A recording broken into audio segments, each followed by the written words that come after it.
நடிகை விஜயலட்சுமி அளித்த பாலியல் புகாரில் சென்னை வலசர்வாக்கம் காவல் நிலையத்தில் சீமான் ஆஜராக நேற்று சம்மன் அனுப்பப்பட்டிருந்தது. ஆனால் அவர் ஆஜராகாத நிலையில் இன்று காலை 11 மணிக்கு விசாரணைக்கு வரும்படி சென்னை நீலாங்கரையில் உள்ள அவருடைய வீட்டின் முன்பாக நேற்று சம்மன் ஒட்டப்பட்டது. உடனடியாக சீமான் ஆதரவாளர் ஒருவர் சம்மனை கிழித்தார். மேலும் விசாரணைக்காக காவல்துறையினர் வீட்டிற்குள் செல்ல முயன்றனர்.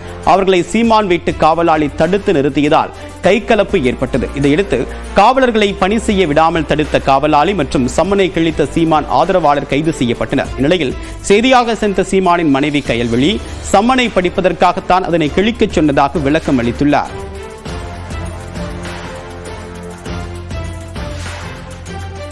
நான் வீட்டில் இருக்கேன், என்கிட்ட அதை பேசிட்டு கூட நீங்க ஒட்டிட்டு போயிருக்கலாம். வந்து யாருமே இல்லாத வீட்டில் வந்து ஒட்டிட்டு போன மாதிரி நீங்க ஒட்டிட்டு போயிட்டீங்க. நான் வந்து வெளியே வந்து பாக்குறேன், தம்பி இது மாதிரி சொல்றாரு ஒட்டிட்டாங்க நீனா. அப்புறம் பிரஸ் மட்டும் தான் நின்றுட்டு இருந்தாங்க. எனக்கு ரொம்ப அன்னீசியா இருந்தது அவங்க முன்னாடி வர்றதுக்கு. நான் அது நைட் ட்ரெஸ்ல இருந்தேன், நான் வெளியே வரல. சரி தம்பியை தான் கிளிங்க தம்பி, இல்ல போலீஸ் போனோம், போலீஸ் போயிட்டாங்க அப்படின்னு சொன்னாரு. அதனால நான் கிளிக்க சொன்னேன். நான் தான் கிளிக்க சொன்னேன், அவரை நான் படிக்கிறதுக்காக கிளிக்க சொன்னேன்.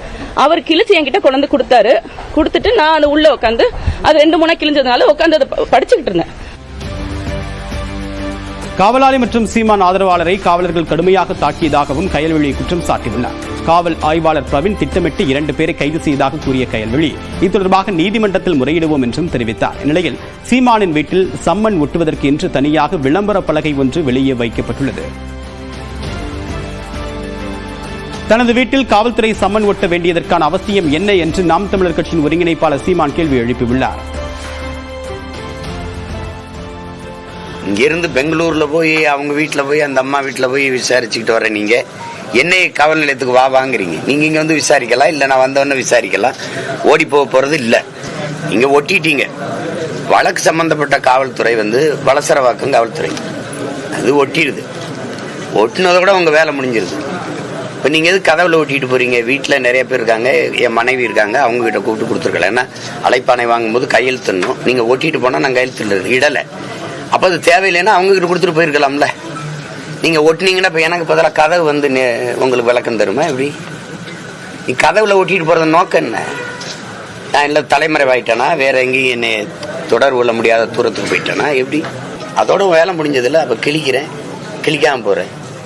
அதை என்ன அதை அப்படியே வச்சு இல்லை இப்படி கட்டம் போட்டு பூஜை அறையில் மாட்டிக்கணுமா? நீ உங்க அழைப்பானைய சம்மனை இது என்னன்னு சொல்லுங்க. இது எந்த மாதிரி அணுகுமுறை?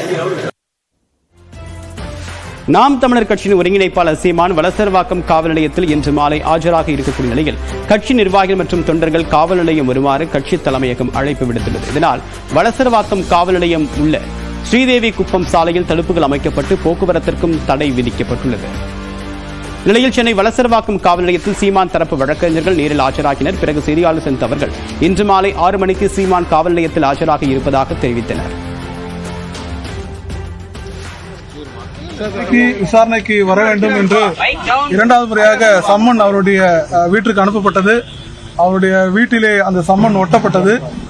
அந்த சம்மனுடைய அடிப்படையில் இன்று மாலை 6 மணி அளவில் அண்ணன் சீமான் அவர்கள் வலசரவாக்கம் காவல் நிலையத்தில் மேற்கண்ட வழக்கின் விசாரணைக்காக ஆஜராகிறார். இந்த தகவலை நாங்கள் திரு காவல்துறை ஆய்வாளர் அவர்களிடம் தெரிவித்திருக்கிறோம். துணை ஆணையர் அவர்களும் இந்த தகவலை தெரிவித்தோம். அவர்கள் எழுத்துப்பூர்வமாக நாங்கள் அளித்த அந்த தகவலை பெற்றுக்கொண்டு மாலை 6 மணிக்கு அண்ணன் விசாரணைக்கு வரும்போது அதற்குரிய ஏற்பாடுகள் விசாரணைகள் நாங்கள் தொடர்ந்து நடத்துவோம் அப்படி என்று சொல்லியிருக்கிறார்கள்.